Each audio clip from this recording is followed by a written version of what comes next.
Hi guys, welcome back. I am Vivek Singhal from tradingwithvivek.com।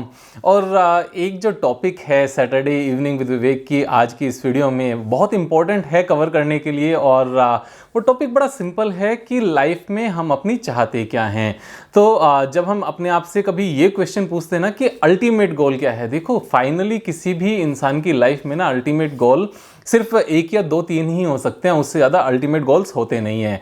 क्योंकि ultimate goals होने का मतलब क्या है? अल्टीमेट गोल्स होने का मतलब उन गोल से है कि जब हम इस दुनिया से फाइनली जाएंगे ना, तो हम अपने आप से कुछ पूछें कि वो गोल्स कौन से थे जिनको मैं अचीव करना चाहता था और वो अचीव हुए या नहीं हुए। अगर वो अचीव नहीं हुए और हम इस दुनिया से चले गए तो सिर्फ और सिर्फ पछताने के अलावा दूसरा कुछ नहीं होता। और अगर हम हिंदू सिस्टम को अगर ध्यान में रखें ना, तो जो हमारे मन की इच्छाएं थी उन्हीं को वापस से पूरा करने के लिए हमें दूसरा जन्म भी लेना पड़ेगा और शायद हम कहीं भटकते भी रहेंगे। तो उन सब चीज़ों को ख़त्म करने के लिए मैं उस थोड़े से सुपरस्टिशन में नहीं जा रहा हूँ। मैं तो इस लाइफ की सिंपल सी बात कर रहा हूँ कि हमारी हर किसी की लाइफ में हमें खुद से एक क्वेश्चन करना चाहिए कि what is the final objective of your life, what is the goal you want to achieve, and आप बनना क्या चाहते हो, करना क्या चाहते हो इस लाइफ में। तो जब हम खुद से इस क्वेश्चन को पूछेंगे तो कुछ ना कुछ तो आंसर आएगा। और समटाइम्स ऐसा लगेगा कि क्या करना चाहते हैं विवेक यार, क्या नहीं करना चाहते हैं, खुद को पता भी नहीं चलेगा। तो अगर खुद को पता करना है तो उसका तरीका क्या है? उसका तरीका बड़ा सिंपल सा है। अपने मोबाइल फोन को बाहर ड्राइंग रूम में रखो और अपने आप को रूम में बंद करो। एक रूम में बैठो, आराम से एसी चलाओ, फैन चलाओ, जो करना है करो, कंफर्टेबल बैठो और किसी से कोई बात नहीं करनी है। हाफ एन आवर अपने साथ बिताना शुरू करो। जब आप इस तरीके से अपने आप सिर्फ अकेले के साथ हाफ एन आवर बिताना शुरू करोगे ना, मोबाइल बाहर रख के, क्योंकि अगर मोबाइल अंदर है तो आप अपने साथ अकेले नहीं हो, फिर पूरी दुनिया आपके साथ है। और कभी भी मैसेज बजेगा, कभी भी नोटिफिकेशन आएगा, कभी भी कॉल आएगी and you will be tempted to reply. तो वो चीज़ नहीं करनी है। अपने मोबाइल फोन को बाहर रखना है, रूम में बैठना है, अकेले बैठना है और अकेले बैठकर अपने साथ टाइम बिताना है। अपने आप से कुछ पूछना भी नहीं है, क्योंकि जब आपके साथ बाकी किसी की भी कंपनी नहीं रहेगी, you will be alone in a room, तो आपको अपने आप से ही बात करने का ऑप्शन बचेगा, दूसरा कुछ ऑप्शन नहीं बचेगा। लेकिन जब मैं अपने आप को अकेले रखने की बात कर रहा हूं तो मैं सोने की बात नहीं कर रहा हूं, मैं स्लीपिंग मोड में जाने की बात नहीं कर रहा हूं, मैं किसी चेयर या सोफे पे बैठने की बात कर रहा हूं, कॉन्शियसली बैठने की बात कर रहा हूं, रिलैक्स मूड में बैठने की बात कर रहा हूं, रिलैक्स मोड में बैठने की बात कर रहा हूं। दोनों है, मूड भी है, मोड भी है। क्योंकि जब हम रिलैक्स होते हैं और बाकी सब चीज़ों से बाहर निकलते हैं तभी हमारा क्रिएटिव माइंड एक्टिव होता है काम करने के लिए। और जब क्रिएटिव माइंड एक्टिव होता है तो वो बहुत सारे क्वेश्चंस पूछता है। और जब भी क्रिएटिव माइंड एक्टिव होता है ना, वो फालतू की बकवास नहीं करता, वो अच्छे क्वेश्चंस पूछता है, वो लाइफ में आगे बढ़ने से रिलेटेड क्वेश्चंस पूछता है। तो ये एक इंपॉर्टेंट पार्ट है कि 24 आवर्स में से हमने हाफ एन आवर अपने साथ जरूर बिताना है। और अपने साथ हाफ एन आवर अगर बिताना है ना, तो उसका तरीका एक ही है।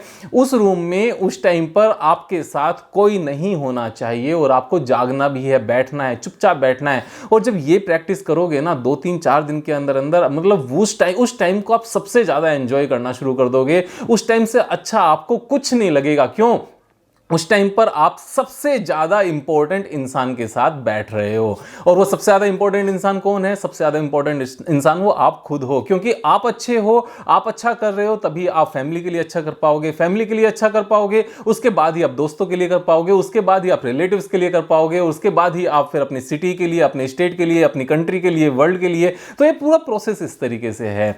अब यहां पर जब हम खुद के साथ बैठते हैं तो खुद के साथ बैठने में हमें पता चलता है कि यार मैं तो बैडमिंटन में चैंपियन बनना चाहता था, मैं तो या किसी होटल इंडस्ट्री का मालिक बनना चाहता था, मुझे तो अम्यूजमेंट पार्क बहुत ज़्यादा फैसिनेट करते थे, या मैं तो कॉलेज रन करना चाहता था, मैं चाहता था इंडिया में बहुत अच्छे अच्छे इंस्टीट्यूशंस हों जो बाहर के हार्वर्ड जैसे, और या फिर जैसे सिंगापुर में एनसीआर है या फिर लंदन बिजनेस स्कूल है, इस तरह के मुझे इंस्टीट्यूशंस इंडिया में लेकर आने थे।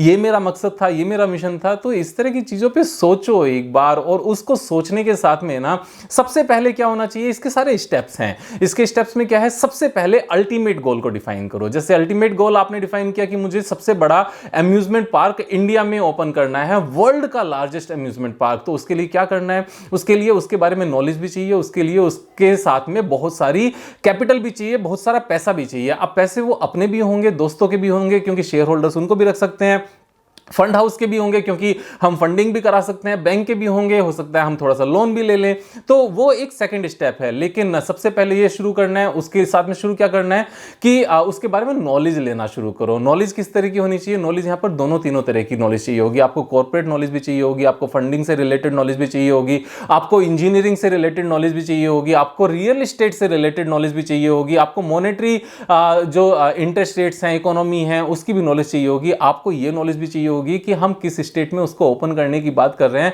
जहां पर रियल एस्टेट सस्ता होगा और जहां पर पर कैपिटा इनकम ज्यादा होगा। क्योंकि यहां पर अगर रियल एस्टेट सस्ती है लेकिन वहां के लोगों के पास खर्च करने के लिए कम पैसे हैं तो उसको ओपन करके भी कुछ नहीं होने वाला। इसके साथ में एक और काम करना पड़ेगा कि बाहर से जो टूरिस्ट आएंगे उनके लिए एक्सेसिबिलिटी कैसे होगी, जो इंडिया के टूरिस्ट आएंगे उनके लिए एक्सेसिबिलिटी कैसे होगी, इसको हम प्रमोट कैसे करेंगे। और उससे पहले छोटे से शुरू करना पड़ेगा। छोटे से शुरू करने में आपको उसकी भी नॉलेज लेनी पड़ेगी। छोटे छोटे अम्यूजमेंट पार्क हो, वहां पर जाकर जाना शुरू करना पड़ेगा, उनमें बैठना शुरू करना पड़ेगा, उनकी कॉस्टिंग को एनालाइज करना पड़ेगा, उनके रेवेन्यू मॉडल को देखना पड़ेगा।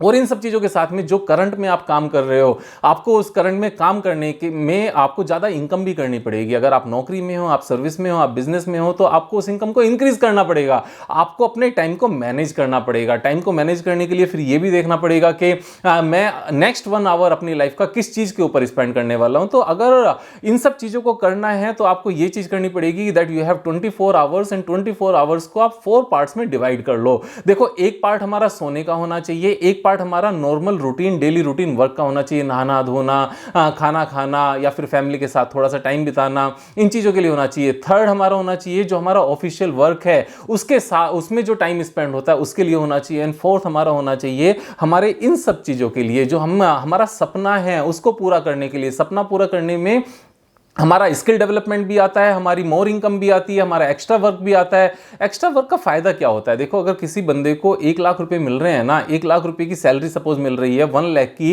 एंड 80,000 उसका अगर खर्च है, मंथली स्पेंडिंग है, तो उसके पास 20,000 रुपीज पर मंथ बचते हैं। और अगर वो एक्स्ट्रा वर्क करके, सैटरडे संडे वर्क करके अगर 30,000 रुपीज एक्स्ट्रा कमाते हैं ना, तो अब उनकी सैलरी जो सैलरी से बचे हुए पहले 20,000 थे, अभी 30,000 एक्स्ट्रा कमाएंगे तो पहले 20,000 सेव होते थे, अभी 50,000 सेव होंगे।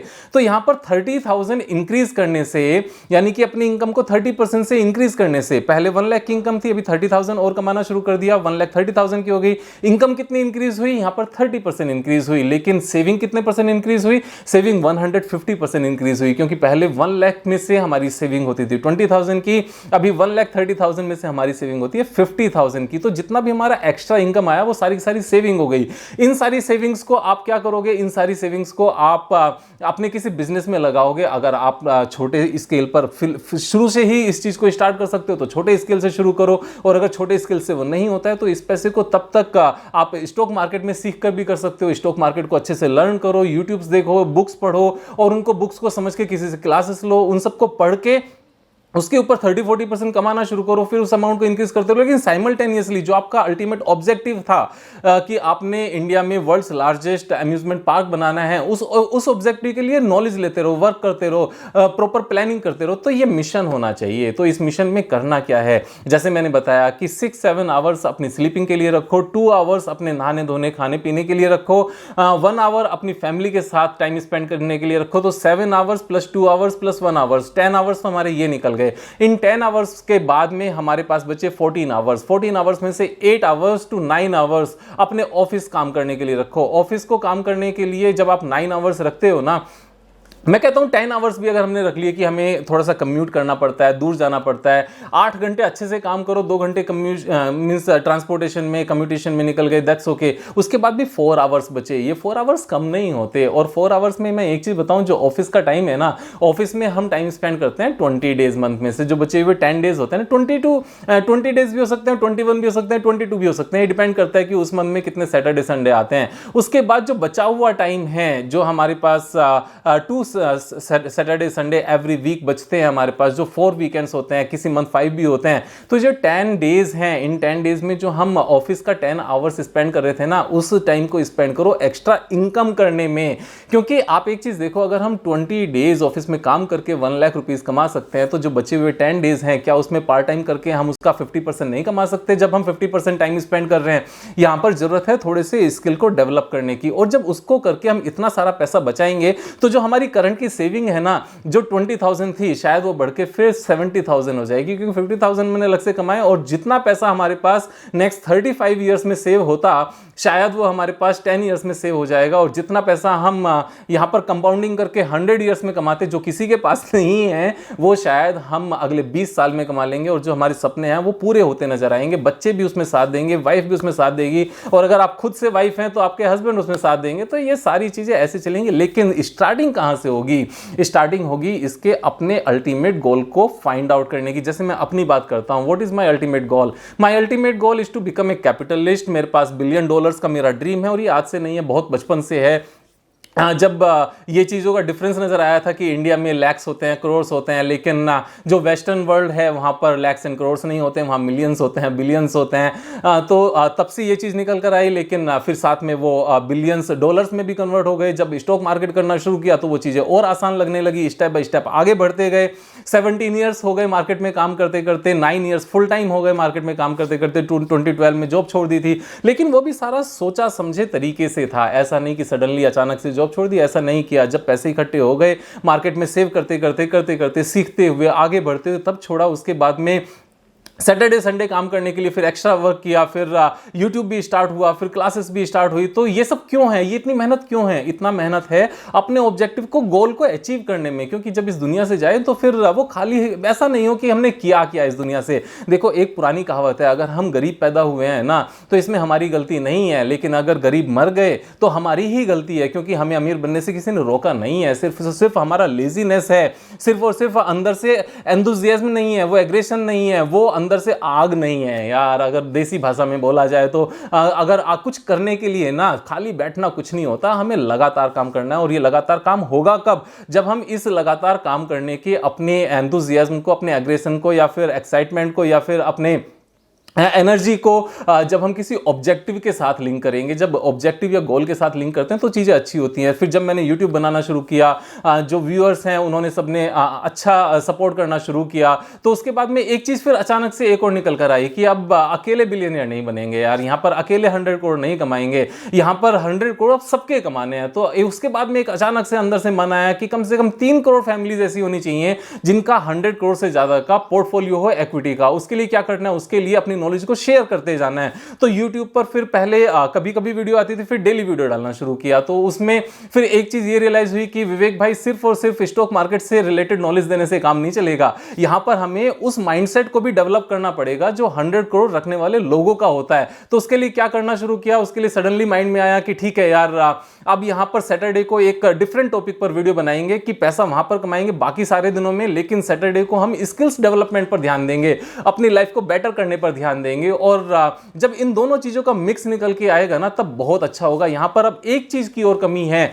यहां पर देखो, जो इसमें 3 चीजें होती हैं, तन, मन, धन, माइंड, वेल्थ एंड बॉडी। तो यहां पर माइंड को लेकर हम सैटरडे संडे काम करते हैं, और धन को लेकर मींस मनी को लेकर हम मंडे टू फ्राइडे भी काम करते हैं। जो संडे होता है, संडे को भी हम एक्चुअल में चार्ट ऑफ द वीक ही लेकर आते हैं। तो एक जो खाने को लेकर है ना, फूडिंग हैबिट्स को लेकर है, अपनी हेल्थ को ध्यान में रखने के लिए, एक्सरसाइज के लिए है, उसको लेकर भी कुछ ना कुछ होना चाहिए। शायद जल्दी कुछ ना कुछ आइडिया निकलेगा कि एक दिन हम उस चीज पर भी स्पेंड किया करेंगे। तो हम तीनों चीजों का जब ये कॉम्बिनेशन इंप्रूवमेंट में आता है ना, तभी हम अच्छे इंसान बनते हैं। और 100 करोड़ का पैसा आना इतना आसान नहीं होता। देखो, यहां पर हमें ईश्वरीय ताकत भी साथ में चाहिए, हमें हेल्दी बॉडी भी साथ में चाहिए, हमें हेल्दी माइंड भी साथ में चाहिए, हमें टाइम मैनेजमेंट भी चाहिए, हमें स्किल्स डेवलप करने की इच्छा भी अंदर से होनी चाहिए, उसके लिए पैसे भी चाहिए, उसके लिए सैटरडे संडे काम भी करना है जिससे हम ज़्यादा पैसे कमाएं।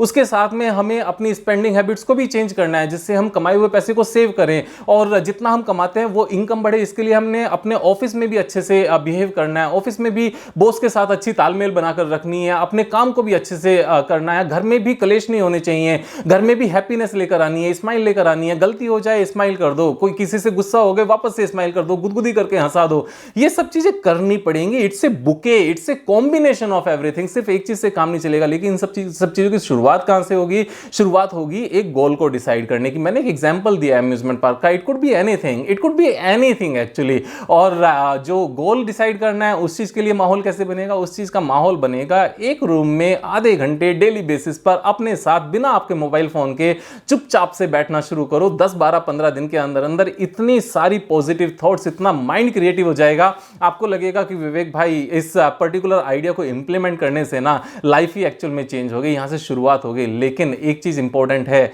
यहाँ पर हम सुनते बहुत कुछ हैं, इंप्लीमेंट बहुत कम करते हैं। इस चीज़ को इंप्लीमेंट करने की जरूरत है, क्योंकि यहाँ से बिगनिंग होगी एक न्यू लाइफ की। So let's start a new life. और सब्सक्राइब नहीं किया तो सब्सक्राइब कर लेना। कल फिर मिलेंगे एक नई वीडियो के साथ, तब तक मजे करो यार।